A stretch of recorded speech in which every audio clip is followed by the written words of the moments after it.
mae afon a'i ffrydiau'n llawenhau dinas diw. Preswylfa sanctaidd y goruchaf. Y mae diw yn ei chanol. Nid ysgogir hi. Cynorthwya diw hi ar doria dydd. Y mae'r cenhedloedd yn terfysgu a'r teyrnasoedd yn gwegian. Pan gwyd ef ei lais, todda'r ddeiar. Y mae arglwydd y lluoedd gyda ni.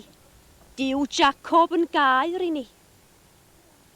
Dewch chi weld gweithredodd yr arglwydd, fel y dygodd ifrod ar y ddeiar. Gwna'i ryfelodd beidio drwy'r holl ddeiar. Dryllia'r bwa, tirw a iwffon, llys gydaria na thân. Ymlonyddwch, a dysgwch mai my fi sydd yw.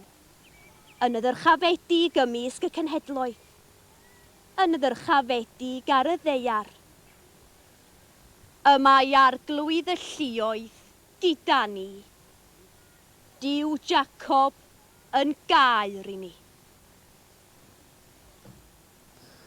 Fe ddaw machlud hael ar derfyn dydd, ond mae sicrwydd hefyd y dawr wawr. Wedi tywyllwch fe ddaw goleuni, ac wedi tristwch llawenydd.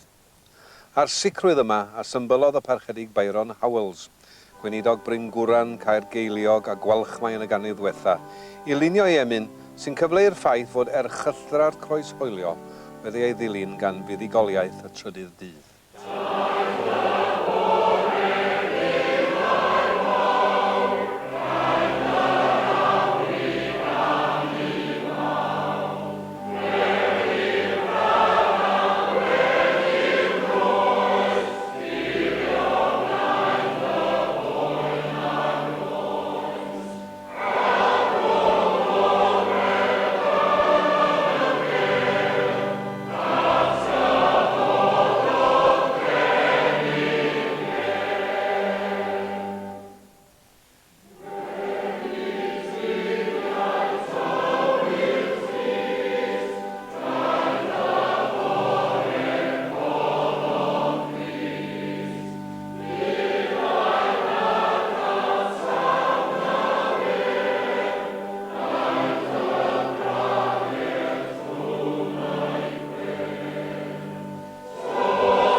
Tafliad carreg o Aberffraw mae pentref Bryn Du, cartref William Morris y prifardd ac awdur ein hemyn nesaf.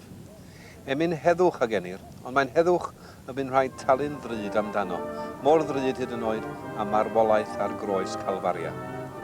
I dreulio'n hoes mewn heddwch llawn, rhinweddau'r iawn a geisiwn.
A dyna ni, yn rhaglen bron ar ben.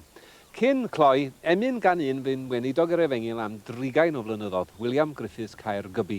Ac emyn sy'n ymbil am dywalliad yr ysbryd glân ac ychubiaeth nefol. Mae wedi bod yn bleser llwyr cael eich cwmni heno. Wythnos nesa, mi fydd Gaenor yma i'ch croesawu i dre Llambed. Ond oddi wrtha i, am y tro, a ran pawb fi ynglyn â'r rhaglen yma o Seion Aberffraw. Noswaith dda iawn i chi.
Rhodded Duw, ffynhonell pob dyfalbarhad ac anogaeth, i chwi fod yn gytun eich meddwl ymhlith eich gilydd, yn ôl ewyllus Crist Iesu, mwyn i chwi yn unfryd ac yn unllais, o goneddu Duw a thad ein harglwydd Iesu Grist.